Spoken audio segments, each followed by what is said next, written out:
تعلم على العلماء حتى تعرف الإسلام صحيحا.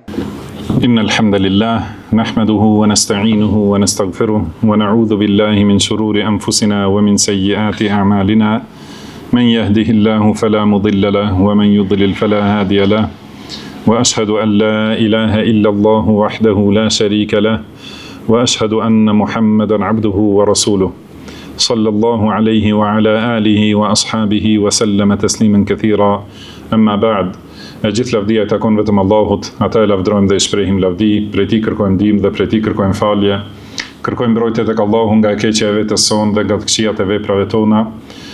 Ka udhëzon Allahu s'ka kush e devion dhe ka devion Allahu s'ka kush e udhëzon.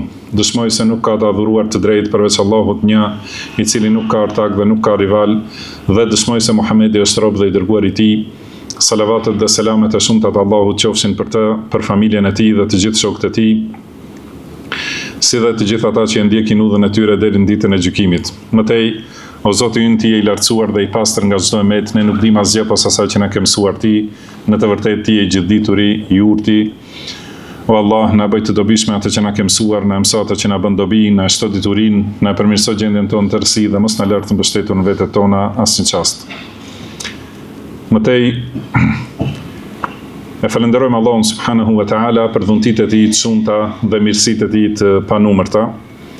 E falenderojmë Allahun që na ka udhëzuar në fenë e tij të drejtë dhe na ka mundësuar të ndjekim sunetin e pejgamberit të tij sallallahu alaihi wasallam dhe të adhurojmë Allahun me tauhid dhe sipas rrugës së pejgamberit sallallahu alaihi wasallam.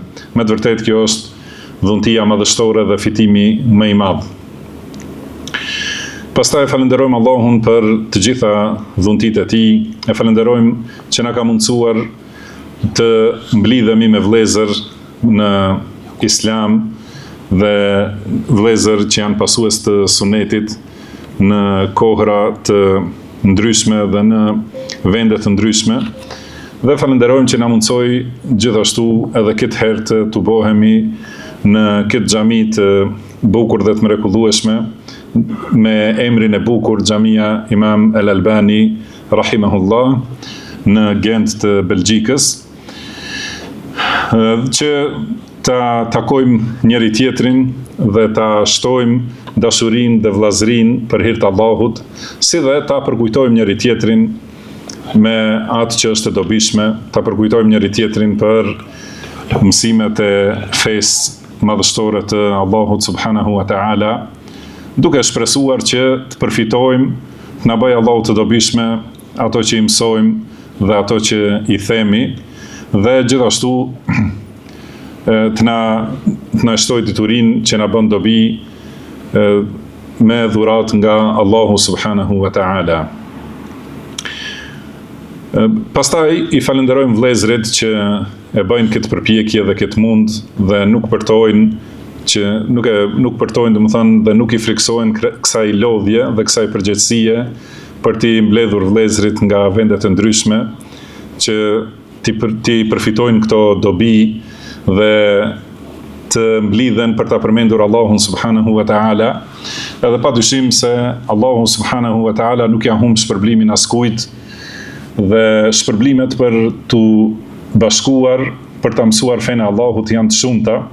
Ka thënë pejgamberi sallallahu alaihi wasallam, "Majtama'a qaumun fi baytin min buyutillah", do të thonë çdo herë kur një grup njerëzish mblidhen në një prej shtëpive të Allahut, yadhkurun Allah, ku do ta përmendin Allahun, pra flasin për Allahun subhanahu wa ta'ala, wa yatluna kitab Allah, edhe e lexojnë librin e Allahut, wa yatadarasunahu bainahum, edhe e mësojnë këtë libër madhështor të Allahut me njëri tjetrin, ja mësojnë, domethënë secili e tregon atë dituri që e ka, me të cilën e ka furnizuar Allahu subhanahu wa ta'ala. Atëherë këta njerëz i mbulon qetësia dhe ose i mbështjell qetësia, i mbulon qetësia, u zbret atyre mëshira e Allahut dhe i rrethojnë melaiket. Do të thonë, melaiket janë që duan këtë lloj të takimit dhe këtë lloj të mëxhlisit dhe i mbështjellin këta njerëz Dhe shpërblimi tjetër është që Allahu subhanahu wa ta'ala i përmend tek ai. Prandaj shpërblimet në këto vepra janë të shumta dhe për këtë shkak e lutim Allahun që të na bëjë këto përpjekje, udhëtime, tubime, durim, domethënë patjetër se duhet durim që të rish ulur për ta mësuar fenë e Allahut. Gjitha këto e lutim Allahun që të na bëjë të sinqerta për fytyrën e tij dhe të pastra për me qëllim domethënë të arritjes së kënaqësisë së tij subhanahu wa ta'ala. Dhe si dhe e lutim Allahun që ata të cilët janë bërë sebeb për këto tubime të shpërblejnë me shpërblimet më të plota të tij subhanahu wa ta'ala. Edhe në këtë takim kemi vendosur, do të thotë që të vazhdojmë me librin që kemi filluar në një takim të ngjashëm në vitin e kaluar. Dhe ky është libri me titullin Feja e vërtet i zgjidh të gjitha problemet, nga autori, dietari kolosal dhe një prej imamëve të tefsirit dhe diturive, Imam Abdurrahman ibn Nasir as-Sa'di, Allahu e mëshiroft dhe e falt atë, na falt ne, të gjithë dietarët tanë, prindrit tanë dhe të gjithë muslimanët dhe muslimanet, besimtarët dhe besimtarët, të gjallët dhe të vdekurit. Kemi filluar me këtë libër, me që është ndërprerja pak e gjatë. Do të bëjmë një përkujtim të shkurtër.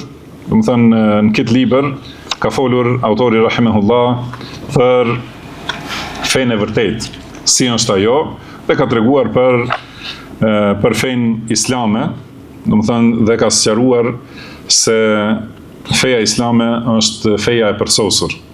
Është feja e zbritur nga Allahu subhanahu wa ta'ala, që i plotëson të gjitha aspektet që i duhen fesë, edhe që plotëson çdo nevojë për të cilën, domethënë çdo nevojë që u duhet njerëzve në secilin aspekt të jetës. Domethënë nuk është Islami vetëm adhurim, edhe nuk është Islami vetëm halal dhe haram, edhe nuk është Islami gjithashtu vetëm politik, edhe nuk është Islami vetëm thirrje, për shembull, ose vetëm pretendim, edhe nuk është vetëm, do thotë një prej aspekteve, vetëm çështje, nuk e rregullon vetëm çështjen e ekonomisë, nuk e rregullon vetëm çështjen e udhëheqjes, por Islami është një sistem i përsosur, të cilin e ka zbritur Allahu subhanahu wa ta'ala për zgjidhjen e të gjitha problemeve që i kanë njerëzit. Edhe njerëzit kanë probleme nga natyra të lloj-llojshme. Dhe ka përmendur disa prej këtyre problemeve. Problemi i parë dhe më i rëndësishmi me të cilin merret Islami është problemi i besimit, edhe problemi i fesë.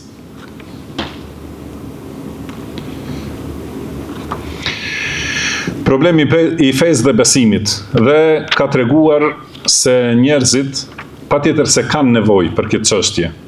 Edhe kjo është çështje që e cila është problem të shumë njerëz, dhe ka përmendur se si kanë devijuar grupe të ndryshme të njerëzve në çështjen e fesë. Ka devijime duke bërë shirk, duke i shoqëruar Allahut dhe duke barazuar me Allahun të tjerë që për cilët Allahu nuk ka zbritur argument. Pastaj ka përmendur se ka problem të fesë që është dallimi mes pejgamberëve, domethënë disa njerëz që u besojnë disa pejgamberëve dhe i mohojnë të tjerët. Dhe gjithashtu besimi në pejgamber nuk është i drejtë dhe nuk është i saktë. Gjithashtu ka problem, domethënë problemi edhe më i thellë se këto është mosbesimi i plot, domethënë mohimi i ekzistimit Allahut subhanahu wa ta'ala, kështu me radhë, domethënë devijime të lloj-llojshme. Dhe gjitha këto i ka zgjedhur kjo fe e madhërishme, feja Allahut, feja islame, i ka zgjedhur dhe Allahu subhanahu wa ta'ala u ka dhënë dhunti njerëzve që ja ka dërguar këtë fe dhe u ka dërguar këtë pejgamber. Ka thënë Allahu i lartësuar: "Laqad manna Allahu 'ala al-mu'minina idh ba'atha fihim rasulan min anfusihim يتلو عليهم آياته ويزكيهم ويعلمهم الكتاب والحكمة وإن كانوا من قبل لفي ضلال مبين.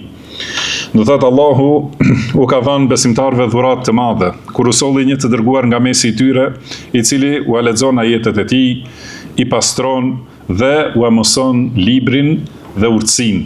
Edhe pse më parë në të vërtetë ata ishin në lajthitje të qartë.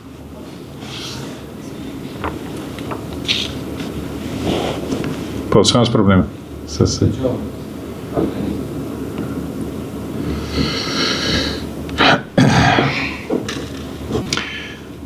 Pra,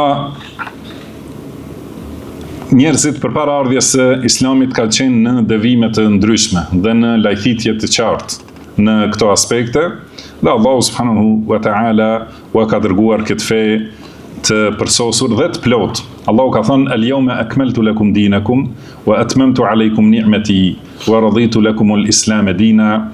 Do të thonë sot ju përsosa fen tuaj, e plotësova mundin time ndaj jush dhe jam i kënaqur për ju me Islamin si fe. Dhe kjo fe është e plot dhe përsosur në aspektin e besimeve dhe në aspektin e normave ligjore dhe rregullave. Thotë, si ka thënë Allahu subhanahu wa ta'ala: "Wa tammat kalimatu rabbika sidqan wa adla." Do thotë, fjala e Zotit tënd është e përsosur me vërtetësi dhe me drejtësi. Do të thonë vërtetësi në lajmet për çështjet e ghaibit dhe drejtësi në urdhrat dhe ndalimet. Do të thonë çdo gjë që ka rregulla dhe ligje, do të thonë janë drejtësi e plot. Dhe çdo gjë që ka prej besimeve është, do të thënë, e vërteta e plot. Me këtë Allahu subhanahu wa ta'ala u ka dhënë dhunti të madhe njerëzve, edhe kjo është dhuntia më e madhe. Dhe njerëzit nuk do të kishin mundur të udhëzohen nëse Allahu nuk e kishte dërguar udhëzimin e tij ai subhanahu wa ta'ala. Dhe për këtë shkak, do të thënë, ata të cilët e ndjekin fen e Allahut, ata janë të shpëtuarit dhe ata e ndjekin, do të thënë, këtë fe që është mesatare në secilën çështje. Ka thënë Allahu: "Alladhina yattabi'una ar-rasula an-nabiyya al-ummi alladhi yajidunahu maktuban 'indahum fi at-Taurah wal-Injil." Do thotë, ata atyre që ndjekin të dërguarin, profetin që nuk di shkrim e lexim, të cilin ata gjejnë të shënuar tek ata në Teurat dhe Injil. Ya'muruhum bil ma'rufi wa yanhahum 'anil munkar. Do të thonë, i urdhron për të mira, i ndalon nga e keqja dhe e shëmtuara. Wa yuhillu lahum at-tayyibati wa yuharrimu 'alayhim al-khaba'ith. Do thotë, u bën të lejuara gjërat e bukura, të këndshme dhe të pastra. Dhe u ndalon ato që janë të papastra dhe të fllihura dhe të shëmtuara. Wa yad'u anhum israhum wal aghlal allati kanat alayhim, dhe u heq ngushticën ose barrën e rënd dhe vështirësitë apo prangët që i kanë pasur më përpara. Do thotë, edhe në aspektin e ligjeve dhe normave, pra Islami është në këtë mesatare që lejohet në Islam ajo që është e pastër dhe e mirë dhe ajo që është e dobishme, kurse ndalohet ajo e cila është e dëmshme, e papastër ose e shëmtuar. Për këtë shkak, kanë thënë disa prej njerëzve të mençur, siç ka thënë një beduin, kur e kanë pyetur pse e pranove Islamin, pse hyre në Islam, ka thënë, nuk gjeta ndonjë urdhër në Islam që mendja e shëndosh thot sikur t'ishte ndaluar kjo. Edhe nuk gjeta diçka që ndalohet në Islam për të cilën mendja e shëndosh do të kishte thënë sikur t'ishte urdhëruar ose sikur t'ishte lejuar. Thotë, nëse njeriu analizon me mendje të shëndosh, me zemër të pastër, me dituri të vërtetë, apo siç i thon me shkencë të vërtetë, jo me pretendime ose teori, por teori të kota, por me të vërtetë me atë që është e vërtetuar në dukshëm. Do të thonë, nëse i analizon normat e Islamit, nuk ka mundësi që të hasë diçka që do të kishte thënë mendja ose shkenca që të kishte thonë më mirë t'ishte kjo që është urdhruar, më mirë mos ishte urdhruar. Ose kundërta, ajo që është ndaluar, të kishte thonë më mirë mos ishte ndaluar. Është e përsosur në secilin aspekt. Edhe për këto folëm, domethënë në takimet e kaluara, folëm për aspektet e fesë dhe çka sjell Islami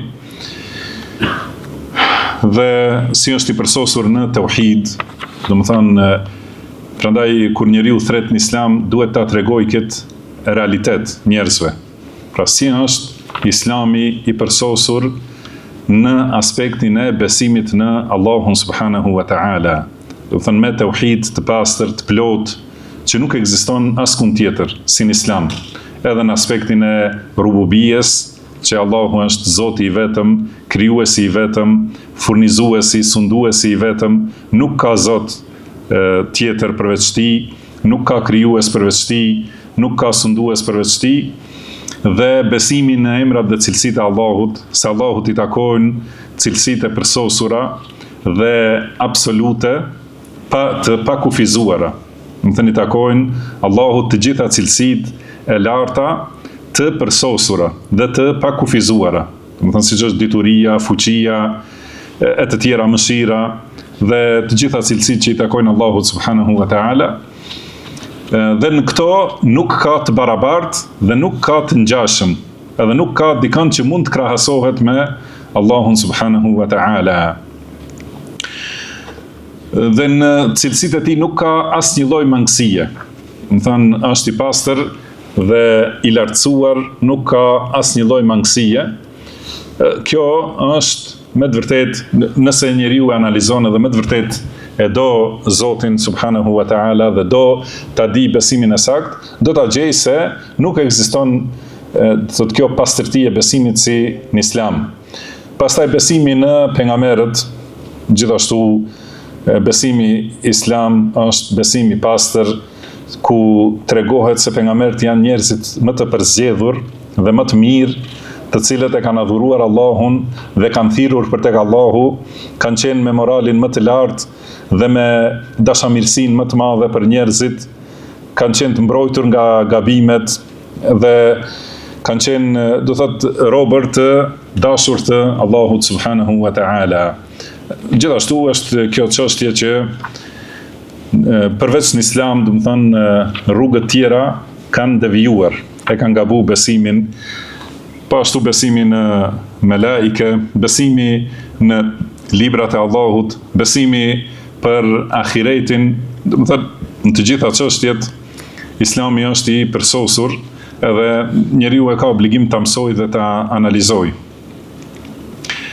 Dhe si thamë edhe të ligjet dhe të moralet, do të thënë kush e analizon moralin islam, i analizon gjithashtu normat e Islamit, edhe halalin dhe haramin, do thotë se si thamë më përpara, që çdo gjë është në vendin e vet. Nuk do të kishte thënë njeriu sikur të ishte ndaluar kjo ose sikur të ishte lejuar kjo, nëse analizon me të vërtetë. Pastaj kemi folur për problemin e diturisë, njohjes dhe kuptimit. Thotë edhe kjo është një çështje për të cilët njerëzit kanë nevojë, edhe kemi treguar se ka përmendur autori rahimahullah, do të thonë që ka dy devijime, do të thonë këtë çështjen, këtë problem. Devijimi atyre që i kanë dhënë përparësi mësimit të dunjas ose diturive të dunjas dhe materializmit, dhe e kanë harruar krejtësisht mësimin e të vërtetës, mësimin e fesë, dhe e kanë braktisur plotësisht, do të thonë, njohjen e normave që i ka zbritur Allahu subhanahu wa ta'ala, edhe ata të parë të cilët kanë mësuar diçka prej dunjas edhe mendojnë se me këtë, do thotë, janë të fuqishëm edhe dinë gjithçka. Thotë këto të dy probleme i zgjidh Islami duke nxitur për mësim dhe punë.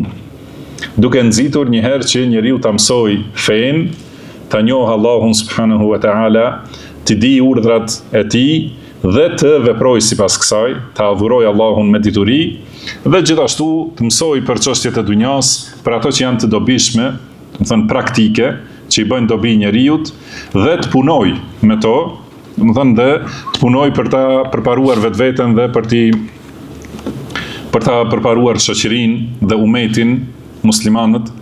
Thotë të gjitha këto ka urdhëruar Islami dhe edhe në këtë çështje është mesatarja dhe është e përsosura. Thotë këto parafrasisht dhe shkurtimisht janë këto që për cilat kemi folur më herët dhe tani vazhdojmë me tema tjera duke e lutur Allahun subhanahu wa taala që të na japë sukses dhe ndihmë për ta shpjeguar ashtu si do të jetë më e dobishme dhe lutim Allahun që të na ndihmojë ta përfundojmë dhe ta kompletojmë këtë radhë, këtë libër inshallah.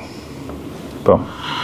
Bismillahirrahmanirrahim. Alhamdulillahi rabbil alamin. Wassalatu wassalamu ala nabiyyina Muhammad wa ala alihi wa ashabihi ajma'in.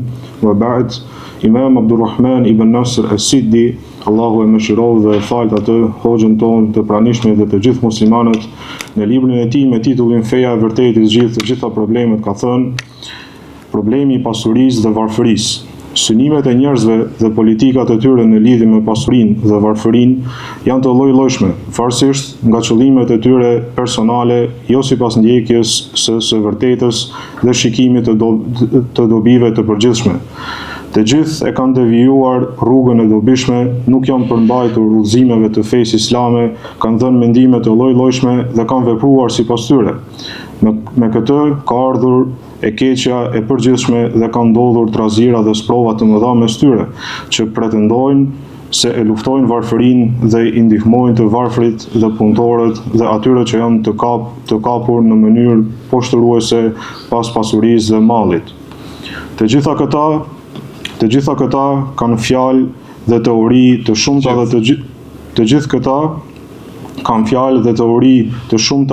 dhe të gjitha ato janë gabim dhe lajthitje. Po. Do të thonë këtu autori rahimahullah flet për një problem tjetër, këtë problemin e pasurisë dhe varfërisë. Edhe kjo është diçka që ekziston, do të thonë, mesin e njerëzve dhe të gjithë njerëzit mundohen të gjejnë një zgjidhje. Duke dhënë teori të lloj-llojshme, duke dhënë mendime, duke dhënë propozime të ndryshme, edhe për këtë shkak kanë dalë këto lëvizje të ndryshme në lidhje me pasurinë dhe varfërinë, ato që i quajnë me emra të lloj-llojshëm si socializmi ose marksizmi, leninizmi, edhe kapitalizmi, të tjera, do thotë, të cilat japin mendime ose ajo tjetër që i thënë social kapitalizmi dhe të lloj-llojshme. Mendojnë të gjithë ata duke e pasur piknisje interesin e vet personal ose interesin e një grupi. Do thënë disa mendojnë që kanë gjetur zgjidhje dhe kanë bërë, në realitet kanë bërë probleme, ka thënë autori rahimullah.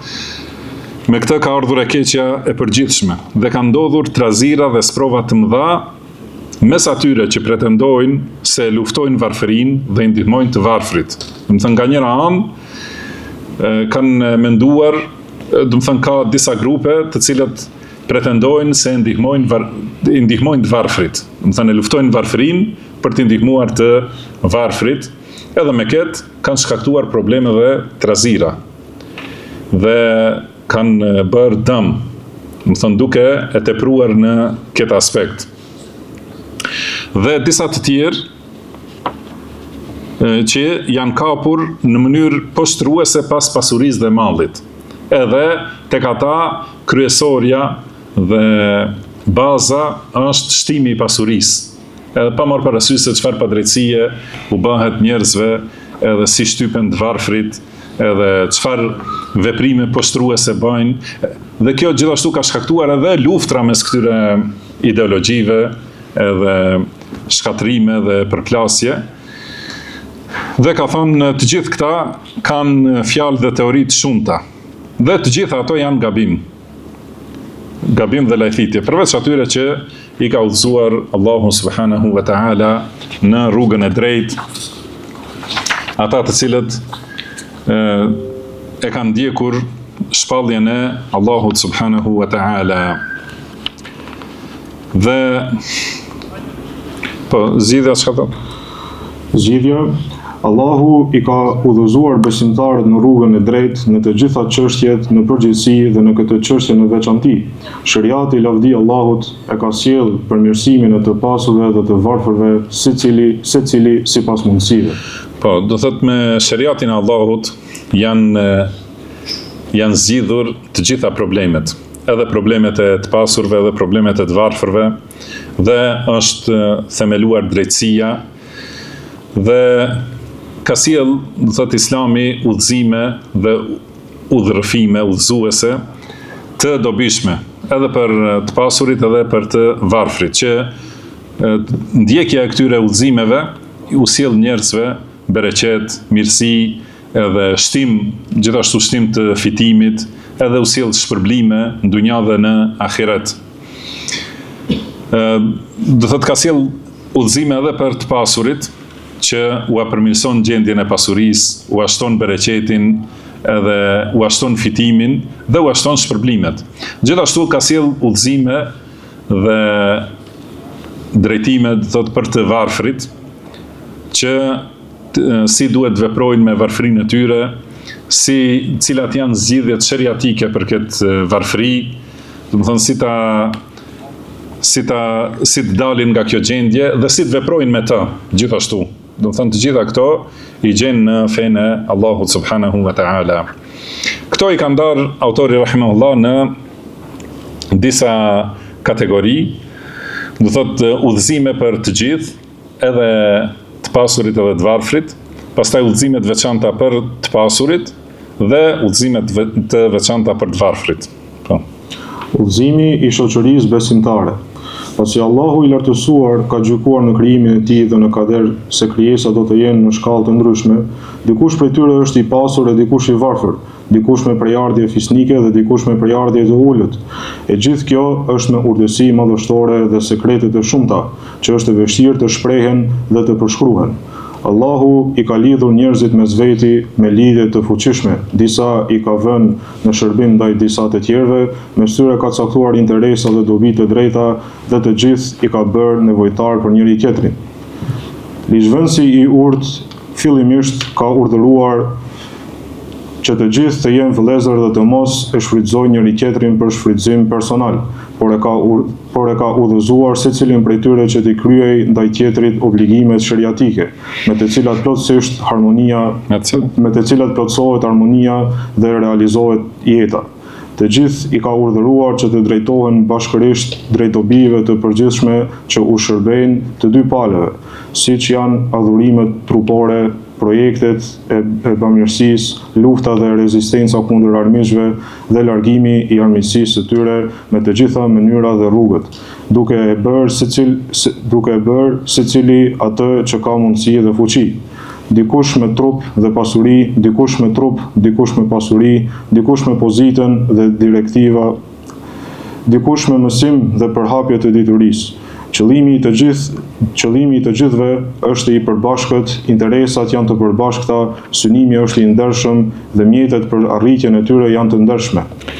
Po, kështu është shariati në lidhje me këtë çështje. Thot fillimisht duhet të gjithë ta dinë se çdo gjë që ekziston, edhe pasuria dhe varfëria, edhe njerëz të pasur, edhe njerëz të varfër, edhe njerëz që kanë prejardhje, do të thonë të ngritur, edhe njerëz që kanë prejardhje, do të thonë të thjesht, e kështu me radhë, të gjitha ato janë me caktimin e Allahut subhanahu wa ta'ala. Dhe në Islam kjo nuk është peshore për matjen e vlerës së njerijut. Do thotë nuk është peshore që të nderohet dikush ose të poshtrohet. Shikoni si ka thënë Allahu subhanahu wa ta'ala për kuptimet e njerëzve, ka thënë fa ammal insan idha mabtalahu rabbuhu fa akramahu wa na'amahu fa yaqulu rabbi akraman. Do të thonë kur njeriu është i atill që kur Allahu subhanahu wa ta'ala e sprovon dhe e nderon dhe i jep dhunti, do të thonë i jep pasuri, i jep pozitë, do thotë kjo është sprov, pra Allahu e ka quajtur se e sprovon, Atëherë, çka thot ai njeri? Thot Rabbi akramen. Do të thonë Zoti im më ka nderuar. Pra ky është nderim nga Allahu që më ka dhënë. Thot wa amma idha mabtalahu faqadara alayhi rizqahu fayaqulu rabbi ahanan. Dhe kur e sprovon dhe ja kufizon rizkun, ja kufizon furnizimin dhe pasurinë, thot Zoti im më ka poshtruar. Dhe pastaj thot Allahu kella, do të thonë nuk është ashtu. Dhe asnjëra as tjetra nuk është e saktë. Pra nderimi dhe poshtrimi nuk matet me pasuri dhe varfëri. Edhe nuk është peshore, do thot, as pasuria, as varfëria për ta ditur nëse njeriu është i nderuar ose i poshtruar. Por të gjitha këto janë sprova që secili të veprojë sipas gjendjes që e ka. Edhe secili të adhurojë Allahun subhanahu wa taala mbas të asaj që ja ka dhënë Allahu. Edhe i pasuri ka mënyra që të adhuroj me pasurinë e tij të adhuroj Allahun, edhe i varfëri gjithashtu në varfërinë e tij të adhuroj Allahun subhanahu wa taala. Do thotë këto janë sprova për të dy palët. Mos mendoj i pasuri se është i nderuar dhe i ngritur me pasurinë e tij, edhe i varfëri mos mendoj se është i poshtruar për shkak, do të thënë, kësaj gjendje që e sheh. Për të gjithë është sprovë, por madje ndonjëherë varfëria është edhe më e dobishme. Do të thonë si ka thonë pejgamberi sallallahu alaihi wasallam, innal fuqara yadkhuluna al-jannata qabla ahli al-jadd. Do të thonë fukarat të varfërit hynë në xhennet para njerëzve të pasurive bi 500 am. Do të thonë para njerëzve me pozitë ose me preardhje të lartë dhe para njerëzve me pasuri 500 vjet. Do të thonë 500 vjet më përpara hyjnë të varfrit. Prandaj, do të në këtë pozitë atëherë sheh njeriu se varfria nuk ka qenë poshtrim për të, por ka qenë dhe nuk është argument për poshtrimin. Edhe gjithashtu pasuria nuk është argument për ngritje ose nderim, por edhe pasuria dhe varfria janë shenja të rububijes së Allahut subhanahu wa taala, se Allahu vendos në robrit e tij çka do ai, dhe gjithashtu janë sprovë për njeriu, secili të sprovohet me atë që e ka. Pastaj ka ihtilaf mes dietarëve cili është më i vlefshëm. Do të thonë ibadeti i të pasurit është falënderimi, kurse ibadeti i të varfrit është durimi. Do thotë në atë që ja ka dhënë Allahu subhanahu wa taala secilit. Por ka ihtilaf cili është më i vlefshëm tek Allahu. Njëherë duhet ta dim se Allahu ka thënë inna akramakum inda Allahi atqakum. Do të thonë më i nderuari tek Allahu është më i ruajturi, ai që ka më shumë takwa. Dhe tani për këtë nuk ka dyshim se ai që ka më shumë takwa është më i nderuar dhe më i ngritur. Por në këto gjendje, cili ibadet është më i vlefshëm? A është ibadeti, do të thonë falënderimi i pasanikut, a është shpërblim më i madh apo durimi i të varfrit? Thot Imam Ibn al-Qayyim rahimahullah, se ka pyetur mësuesin e tij, Sheikhul Islam Ibn Taymiyah rahimahullah, cili është më i vlefshëm, do të thonë i pasuri falënderues apo i varfri durimtar? Dhe ka thënë Ibn Taymiyah rahimahullah, al-akramu minhuma al-atqa lillah. Do të thonë më i mirë, më i nderuar edhe më i vlefshëm tek Allahu është ai që ka më shumë takwa. Do të thonë në atë gjendje që janë ai që më shumë i ruhet Allahut, më shumë i ruhet dënimit Allahut edhe ruhet prej haramit dhe ruhet prej dënimit me vepra të mira. Do thotë, ai është më i nderuar. Nëse janë të barabartë në takwa, një i pasur edhe një i varfër, janë të barabartë në takwa, atëherë ata në shpërblim edhe në derexhe, në grad janë të barabartë. Gjithashtu, do të thonë, prandaj pra nuk është peshore ose matse varfëria ose pasuria, por është, do thotë, është takwaja që e ngre njeriu, edhe nëse i varfri dhe i pasuri janë me takwa të barabartë, atëherë gjithashtu kanë shpërblimet njësoj te Allahu subhanahu wa ta'ala. Këtu te këto udhëzime e shohim se autori rahimahullah jep udhëzime për të përgjithshme, për të gjithë, edhe për të pasurit edhe për të varfrit. Dhe ka thonë se Allahu i ka urdhruar që të gjithë të jenë vëllezër dhe të mos e shfrytëzojnë njëri tjetrin për shfrytëzim personal. Por e ka udhëzuar secilin prej tyre që t'i kryejë ndaj tjetrit obligimet shariatike, me të cilat plotësohen harmonia dhe realizohet jeta.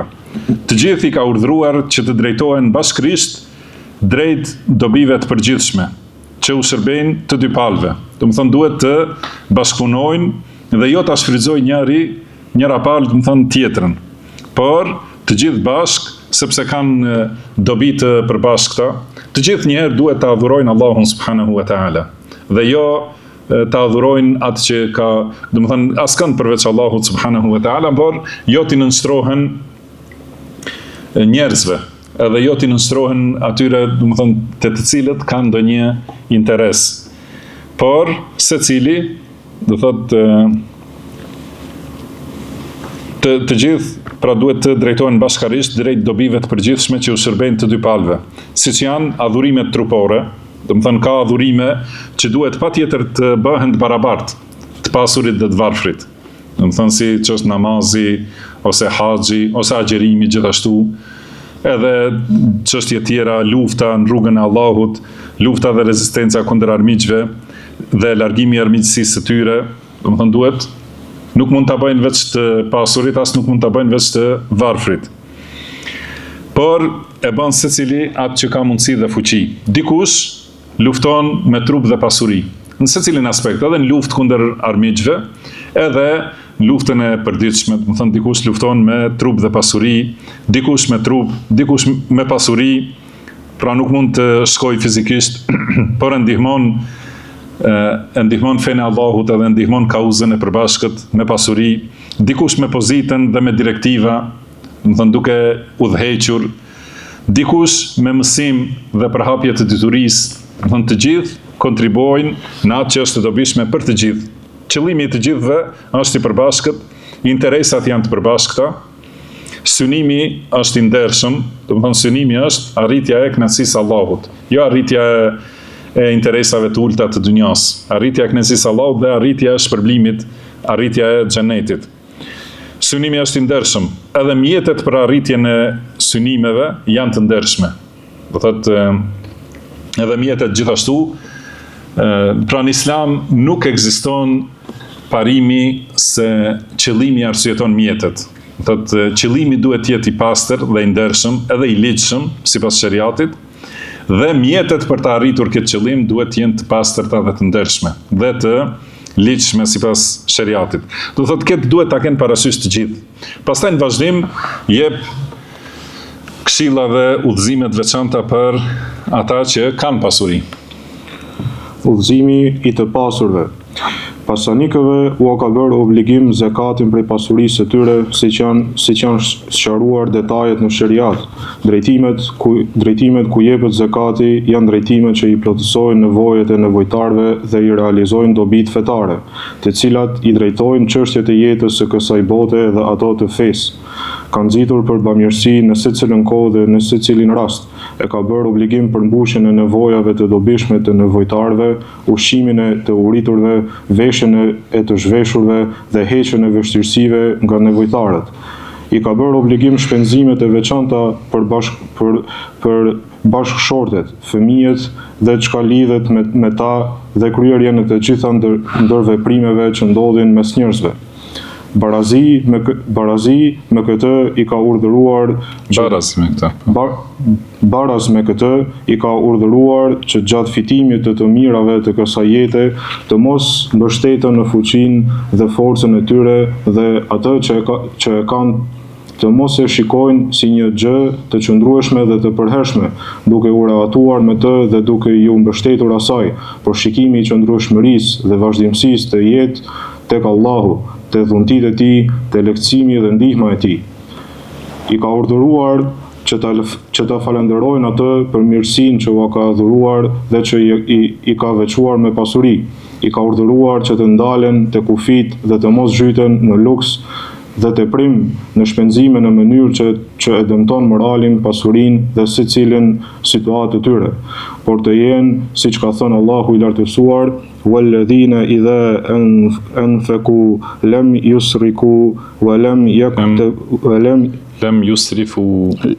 يُسْرِفُوا وَلَمْ يَقْتَرُوا وَكَانَ بَيْنَ ذَلِكَ قَوَامًا. Ata që kur shpenzojnë nuk janë as dorë shpuar, as dorë shtrënguar, por i përmbahen të mesmes. Përveç kësaj, i ka urdhëruar që kërkimi i pasurisë dhe të mirave të dunjas të jenë kërkimi i pastër dhe i ndershëm, e jo të ndoten me fitime të fylliqura, të cilët vijnë nga kamata, kumari, mashtrimi, manipulimi ose tradhtia, por të përmbahen kufizimeve të drejta të shariatit në ndër veprimet mes tyre, siç u përmbahen atyre në adhurimet e tyre. I ka urdhëruar që të varfrit t'i shikojnë në mëshirë dhe bamirësi, jo me ashpërsi, vrazhdësi, interes, arrogancë, shtypje dhe mendjemadhësi. Sipas këtyre orientimeve të urta, pasuria e dunjas do të jetë në kulmin e ndershmërisë dhe konsideratën më të bukur. Me këto cilësi, pasuria do të jetë veti e lëvdueshme, cilësi e përsosmërisë, ngritje dhe lartësi, sepse shariati e ka kalitur dhe e ka kulluar, ka nxitur me njanimin e poshtërsive të saj dhe përfitimin e virtyteve të saj. Po, këto janë disa rregulla dhe udhëzime për të pasurit që i ka përmendur, domethënë si me një frym autori rahimahullah, por që t'i kuptojmë më mirë do t'i ndajmë një nga një. Njëherë udhëzimi i parë që t'jetë pasuria dobishme dhe gjendja e të pasurit t'jetë gjendje e mirë. Në fillim ka thonë Allahu subhanahu wa ta'ala, thot autori rahimahullah, Allahu i lartësuar pasanikëve u ka bërë obligim zekatin prej pasurisë së tyre. Siç janë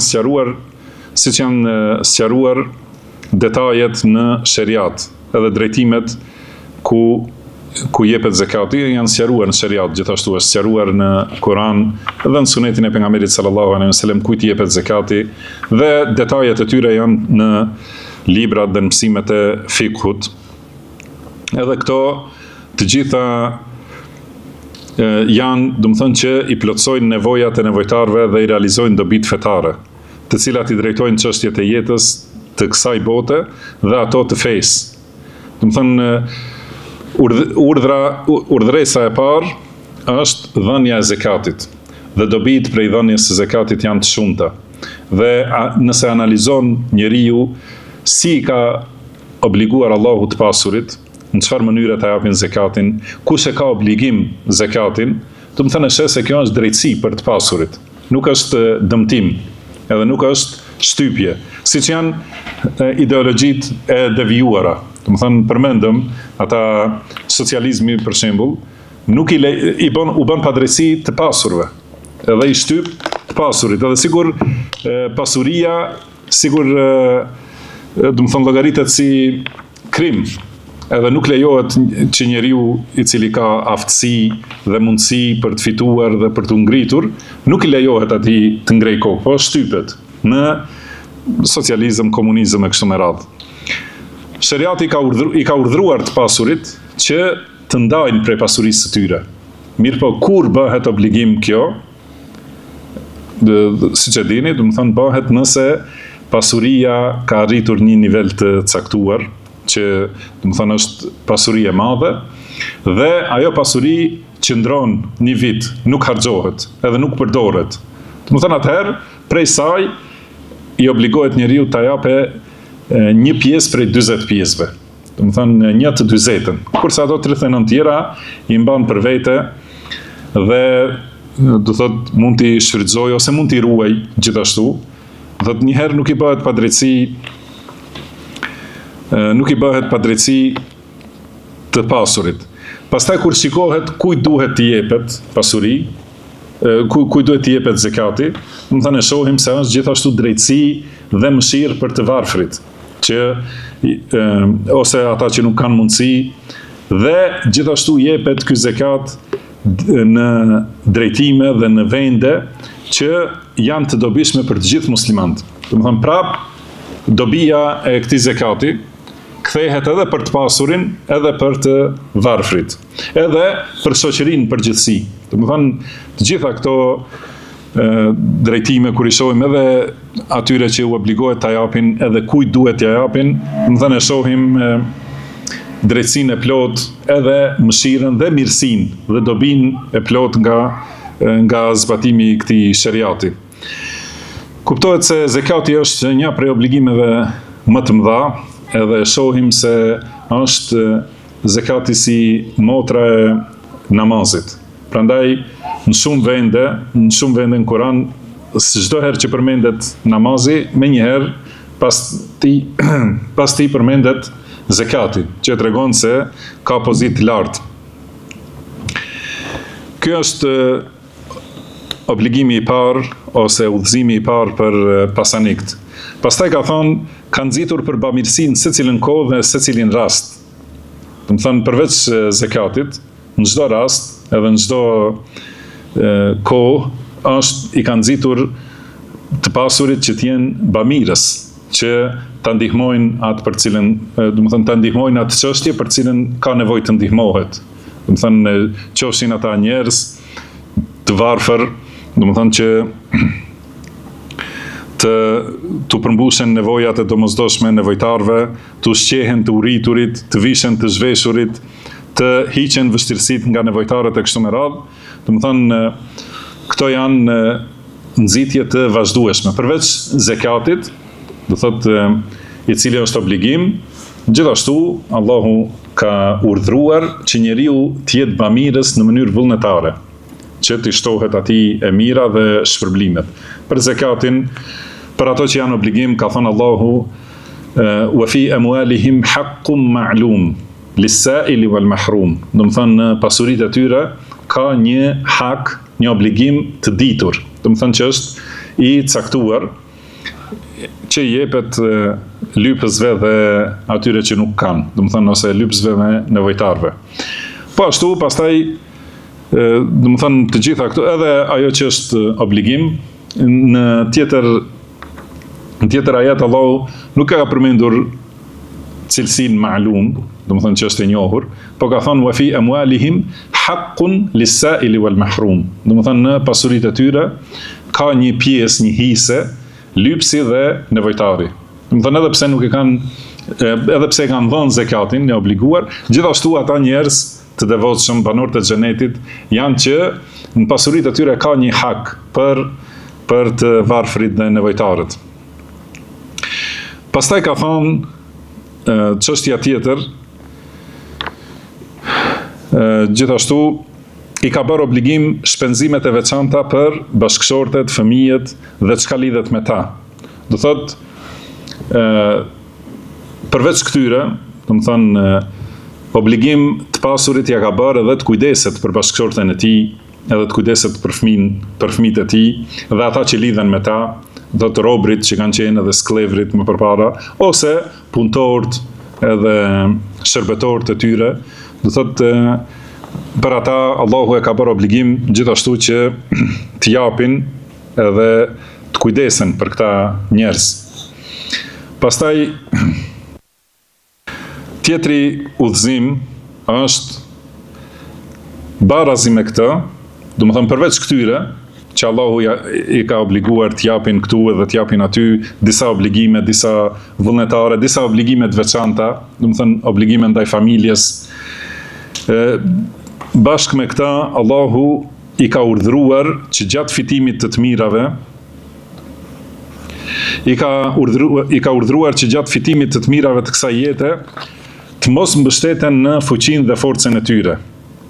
Dhe ata që e kanë, të mos e shikojnë si një gjë të qëndrueshme. Kjo është çështja tjetër. Do të thonë kur fiton pasuri, mos mendoj njeriu që pasurinë e tij e ka fituar me forcën ose aftësinë e tij ose diturinë e tij, sepse kjo është rruga e mosbesimtarëve. Ka thënë Allahu për Qarunin, ka thënë se ai ka thënë innama utituhu ala ilm, do të thënë ala ilmin indi.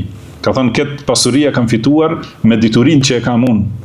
Do thotë e ka harruar dhuntinë e Allahut subhanahu wa ta'ala dhe është lidhur vetëm me vetveten e tij.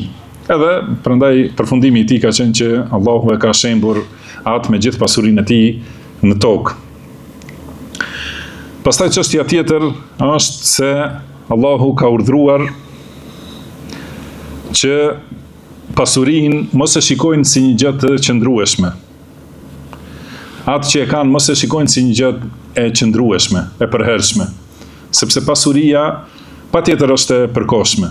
Ose pasuria do të ndahet nga pronari, ose pronari do të ndahet nga pasuria. Do të thonë ose do t'i ndodh pasurisë diçka, ndonjë e keqe ose ndonjë ndodhi, edhe do të zhduket brenda disa sekondave, zhduket e gjithë pasuria, ose vjen një zjarr, ose vjen një fatkeqësi si e quajnë, do të thonë atë që ka caktuar Allahu subhanahu wa ta'ala, edhe ndahet pasuria, ose ndodh ndonjë smundje, Allahu i ruaj të gjithë besimtarët, edhe ndodh ndonjë e keqe që duhet ta shpenzojë gjithë pasurinë dhe nuk ka zgjidhje. Edhe, do të thonë pasuria ndahet nga njeriu. Ose njeriu ndahet, do të thonë vdes edhe e le gjithë pasurinë. Pra pasuria nuk është e përhershme. Por duhet ta shikoj, thot e kanë obligim, do të thonë Allahu ka urdhëruar që atë që e kanë të mos e shikojnë si një gjë të qëndrueshme dhe të përhershme, duke u rahatuar me të dhe duke u mbështetur asaj, duke menduar se tani ka arritur një shkallë edhe nuk mund ta dëmtoj askush, por ta di se ajo nuk është e përhershme, por shikimi i qëndrueshmërisë dhe vazhdimësisë të jetë tek Allahu dhe dhuntitë e tij. Do të gjithmonë ta ketë parasysh njeriu se i përhershëm është vetëm Allahu subhanahu wa ta'ala. Dhe e përhershme është dhuntia e Allahut ose dhurimi i Allahut subhanahu wa ta'ala. Prandaj gjithmonë kërkon prej të mirave të Allahut, edhe vetëm te ai mbështetet, vetëm te dhuntitë e tij, te lehtësimi dhe ndihma e tij. Nuk mendon se ajo të cilën e ka ai në dorë momentalisht është e përhershmja dhe e fuqishmja. Tjetër çështje, thot i ka urdhëruar që ta falenderojnë atë për mirësitë që u ka dhuruar dhe që i ka veçuar me pasuri. Po ashtu obligimi i të pasurit është që gjithmonë të jetë falendërues dhe ta ketë parasysh se kjo të cilën e ka është dhurat nga Allahu, që kërkon falënderim. Pra nuk duhet të thotë këtë kam fituar me mundin tim, ose me diturinë time, ose me aftësinë time, ose kam trashëguar nga paraardhësit e mi, më thënë baba im ka qenë i aftë, ka punuar, edhe nuk më ka lënë në gjendje të keqe, por duhet ta di se ajo është dhuntin prej Allahut dhe duhet ta falenderoj Allahun subhanahu wa ta'ala. Tjetër çështje, thot i ka urdhëruar që të ndalen te kufit dhe të mos zhyten në luks dhe teprim, në shpenzime, në mënyrë që e dëmton moralin, pasurinë dhe secilin situatë të tyre. Por të jenë siç ka urdhëruar Allahu, do thotë gjithashtu obligimi i të pasurit është që të ketë kufi në shfrytëzimin e pasurisë së tij.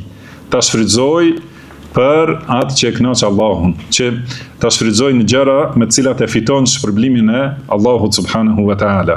Dhe ta shfrytëzoj për ato gjëra që janë dobi të tij në jetën e dunjas, dhe që i kryen obligimet ndaj vetes dhe obligimet ndaj familjes, do të thënë ato gjëra që janë të dobishme, edhe mos i harroj kufit edhe të zhytet në luks, teprim të harxhimeve, edhe këto gjëra që ja prishin moralin njeriut edhe ja prishin mendjen, e harron falënderimin ndaj Allahut, edhe kjo ja shton arrogancën, do të thonë gjitha këtyre duhet t'i ruhet. Tjenë siç ka thënë Allahu, walladhina idha anfaqu lam yusrifu wa lam yaqturu wa kana bayna dhalika qawama. Do të thonë ata të cilët kur shpenzojnë nuk janë dorëshpuar, si thuhet shqip, do të thonë nuk ju derdhet pasuria nga dora, pa kufi, por edhe gjithashtu nuk janë dorështënguar. Aty ku e kanë obligim, obligimet fetare, obligimet familjare, obligimet shoqërore, le të themi, ato i kryen, nuk janë dorështënguar, por edhe nuk janë ashtu që e humbin pasurinë e shkapërderdhin pa asnjë kufizim, wa kana baina dhalika qawama, por janë në mes këtyre dy ekstremeve, janë të drejtë në këtë rrugë. Pastaj urdhri tjetër, përveç këtyre që u përmendën, thot, i ka urdhruar që kërkimi i pasurisë dhe të mirave të dunjas të jetë kërkimi i pastër dhe i ndershëm. Do të thënë ta kërkoj pasurinë me halal, edhe ta kërkoj pasurinë me ndershmëri, me drejtësi, me sinqeritet. Do të thënë që ta thotë vërtetën, jo me gënjeshtra, me mashtrime, me manipulime. Edhe jo ta ndotin pasurinë, ta përlyen me fitime të fëlliqura, të cilat vijnë nga kamata, komari, mashtrimi, manipulimi ose tradhtia. Do thotë këto janë rrugë të haramit. Edhe njeriu duhet ta di se me çka ushqen trupin e tij dhe me çka ushqen familjarët e tij, atë do ta kenë përfundimin. Se ka thënë pejgamberi sallallahu alaihi wasallam, kullu jasadin nabata min suhtin fan-naru awla bihi. Do të thonë çdo trup që ka mbir nga ajo që quhet suht, do të thonë çdo mënyrë e fitimit haram, si vjedhja, ose gënjeshtra, ose mashtrimi, ose manipulimi, ose rrugët që Allahu i ka ndaluar, do të thënë kamata, ose bixhozi, komari, ose do të thënë shitja e asaj që e ka ndaluar Allahu, ose puna me atë që e ka ndaluar Allahu, do të thënë gjitha këto, nëse njeriu e ushqen trupin e tij dhe mbin trupi, do të thënë mbin mishi ose formohet mishi me këtë ushqim haram, atëherë ky trup është më parsor për xhehenemin. Edhe është meritor që të digjet në zjarrin e xhehenemit, Allahu na ruaj. Por ka thonë të përmbahen kufizimeve të drejta të sheriatit në ndërveprim mes tyre, domethënë në tregti, në punë, domethënë që të jetë njeriu sipas rregullave të sheriatit. Njëherë mos pranoj tregti që e ka ndaluar Allahu subhanahu wa taala. Edhe në këtë tregti kur e bën, e cila është me halal, gjithmonë t'i përmbahet rregullave të sheriatit që të jetë krejtësisht e pastër. Pra t'i përmbahen rregullave të sheriatit në ndërveprime mes njerëzve, në shitblerje, në qira, në punë, e kështu çdo ndërveprim, t'u përmbahet rregullave të sheriatit siç u përmbahet atyre në adhurim. Do të thënë nëse njeriu e adhuron Allahun edhe thotë se ndjek pejgamberin sallallahu alaihi wasallam, duhet ta ketë parasysh këtë, jo vetëm kur e fal namazin për shembull, por ta ketë parasysh edhe kur bën shitblerje, edhe kur shkon punë. Do të thënë që të qëndrojë te rregullat e Allahut subhanahu wa taala. Tjetër urdhër që është për të pasurit. Urdhri tjetër ka thënë i ka urdhruar Allahu që të varfrit të shikojnë me mëshirë dhe bamirësi. Do të thënë mos i shikojnë dhe jo me ashpërsi, vrazësi, interes, arrogancë, shtypje dhe mendimadhësi, siç bëjnë shumë prej të pasurve. Pra duhet i pasuri ta di se kjo pasuri është dhuratë nga Allahu dhe për të varfrin të ketë mëshirë, edhe të ketë dhëmshuri dhe keqardhje, edhe të jetë i solidarizuar me të. Prandaj edhe në shumë ibadete Allahu na ka urdhëruar që t'i bëjmë në atë mënyrë që e shijojmë atë që e shijon i varfri. Do të thënë si agjerimi, si haxhi për shembull, si ecja për namazet të tjera. Do thotë njeriu është i detyruar që i pasuri është i detyruar që të varfrit t'i shikojë me mëshirë dhe bamirësi. Edhe t'i shikojë me të vërtet t'i shikojë të varfrit si një derë e hapur për ta fituar xhenetin. Edhe për këtë shkak ka njeri që e ka synim xhenetin, do të thënë ka dashuri ndaj të varfër. Jo vetëm dëmshuri, po ka edhe dashuri të madhe, sepse ai varfër është shkak që njeriu ky i pasurit i afrohet Allahut subhanahu wa taala. edhe nuk lejohet asnjëherë ndaj dvarfrit të jetë i ashpër. Ka thënë Allahu fa amma sa'ila fala tanhar. Domethënë lypsin mos e nënçmo, mos e qërto me vrasësi. Edhe thë wa amma al-yatim fa amma al-yatima fala domethënë fa amma al-yatima fala tanhar, taqhar. Fa amma al-yatima fala taqhar wa amma as-sa'ila fala tanhar. Domethënë jetimin mos e shtyp me vrasësi, edhe lypsin gjithashtu mos e përzër me ashpërsi. Do thotë për këta njerëz që kanë këtë gjendje, duhet të ketë njeriu mëshirë dhe dashuri gjithashtu. Jo ta shikoj vetëm interesin e vet, do thotë edhe ta keqpërdor edhe më shumë të varfrin, që ta shtoj vetëm pasurinë e vet, mos ketë shtypje, mos ketë mendimallësi e kështu me radhë. Dhe në fund thotë sipas këtyre orientimeve të urta, nëse njeriu i ndjek këto edhe ecë sipas shariatit, atëherë pasuria e dunjas do të jetë në kulmin e ndershmërisë dhe me konsideratën më të bukur. Atëherë do të jetë i lavduar për këtë pasuri njeriu që e ka. Edhe do të jetë gjithashtu edhe i dashur te krijesat. Domethënë do të jetë me pozitë të lartë tek Allahu, te krijuesi subhanahu wa taala, dhe do të jetë i dashur dhe i nderuar te krijesat. Me këto cilësi, pasuria do të jetë veti e lëvdueshme, cilësi e përsosmërisë, domethënë se cilin aspekt, ngritje dhe lartësi, sepse shariati e ka kalitur dhe e ka kulluar, ka nxitur me njanimin e poshtërsive të saj dhe përfitimin dhe ka nxitur gjithashtu që njeriu domethënë të jetë i pastër nga papastërtitë e pasurisë dhe të jetë përfitoj nga virtytet e pasurisë. Domethënë edhe përfiton të mira, edhe shpëton nga të këqijat. Po sa varet dikush, sa ko?